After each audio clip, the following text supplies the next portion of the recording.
Eczema एक तरह का स्किन डिजीज है जिसमें स्किन पर जगह जगह पर स्वेलिंग, इचिंग या फिर दरारें और खुरदरापन हो जाता है। कुछ प्रकार एक एक्जिमा फोफले भी पैदा कर सकता है। एक्जिमा संक्रमण नहीं होता।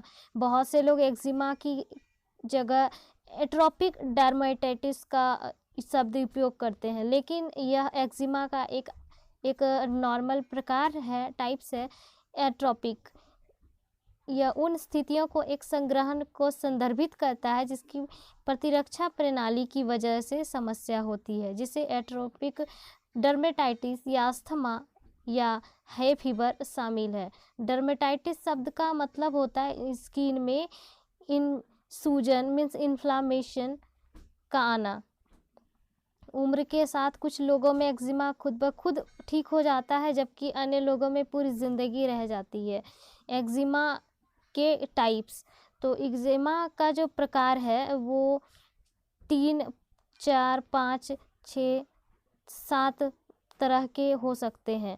प्रत्येक प्रकार में एक्जिमा का खुद का लक्षण और ट्रिगर होता है। एक्जिमा का पहला है atopic dermatitis, dyshidrotic eczema, hand eczema, neurodermatitis, nummular eczema, stasis dermatitis और कॉन्टैक्ट डर्मेटाइटिस।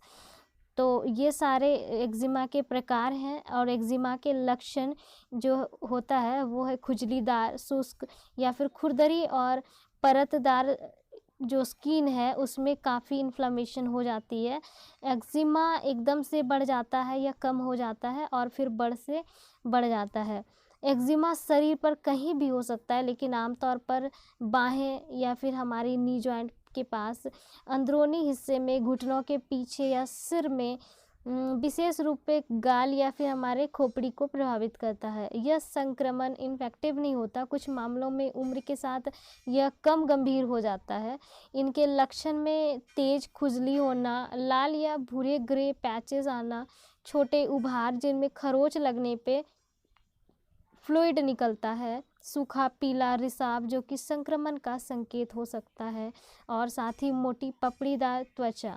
एक्जिमा को खरोंचने से त्वचा पे इन्फ्लामेशन बढ़ जाती है और यह संक्रमण का कारण बन सकता है, जिसका इलाज एंटीबायोटिक मेडिसिन से हमें कराना होता है।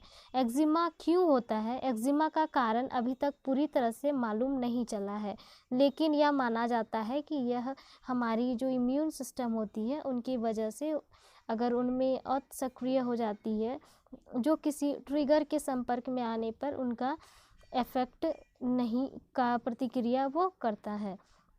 कभी कभी एक्जिमा शरीर में नेचुरल के कारण रूप से हो सकती है, जैसे कि मौजूद प्रोटीन के खिलाफ अगर एबनॉर्मल रिएक्शन का कारण हो सकता है। आमतौर पर यह प्रतिरक्षा प्रणाली प्रोटीन में शरीर के प्रोटीन को लेकर कोई हरकत नहीं करती, केवल बाहरी सेल्स जैसे कि बैक्टीरिया व वायरस के साथ प्रोटीन पर वो अटैक करती है। एक्जिमा का जो प्रतिरक्षा प्रणाली वो दोनों के बीच अंतर बताने की क्षमता खो देती है, तो इसके कारण वो इन्फ्लामेशन आता है। जब त्वचा का एक्जिमा एक से अधिक लक्षण दिखाई देता है तो स्थिति को एक्जिमा फ्लेयर अप या फिर अचानक से बढ़ना कह सकते हैं।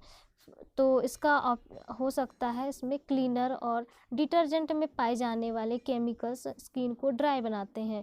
उनकी जो खुरदरी खरोचदार मटेरियल के वजह से, सिंथेटिक कपड़ों के वजह से, या शरीर का बॉडी टेम्परेचर हाई होने की वजह से, स्वेटिंग आना, टेम्परेचर में परिवर्तन होना या फिर नमी में अचानक गिरावट होना, स्ट्रेस, फूड एलर्जी या फिर पशु के बाल या फिर हमारा जो श्वसन ऊपर का जो रेस्पिरेटरी ऑर्गन होते हैं उनका संक्रमण की वजह से।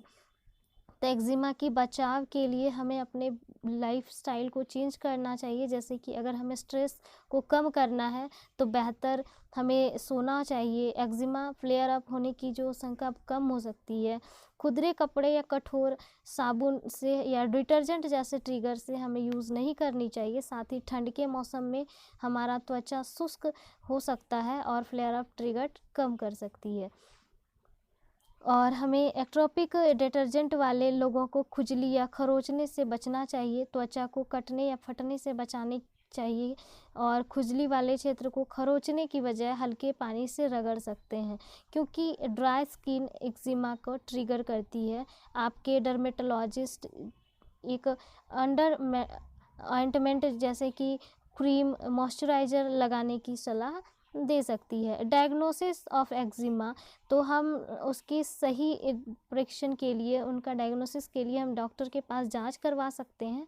तो क्योंकि जिन लोगों को एक्जिमा होता है उनमें लक्षण समय के साथ बदलते रहता है, तो एक्जिमा का निदान मरीज को लेकर देखा गया है, किया जाता है। मेडिकल में इसका अस्थमा का होना, हे फीवर का होना, या हमें उत्तेजक के संपर्क में आना, सोने में दिक्कतें आना, कुछ समय पहले रोग, त्वचा रोग से किया गया इलाज की वजह से, या फिर स्टेरॉइड या अन्य मेडिसिन लेने की वजह से हो सकता है।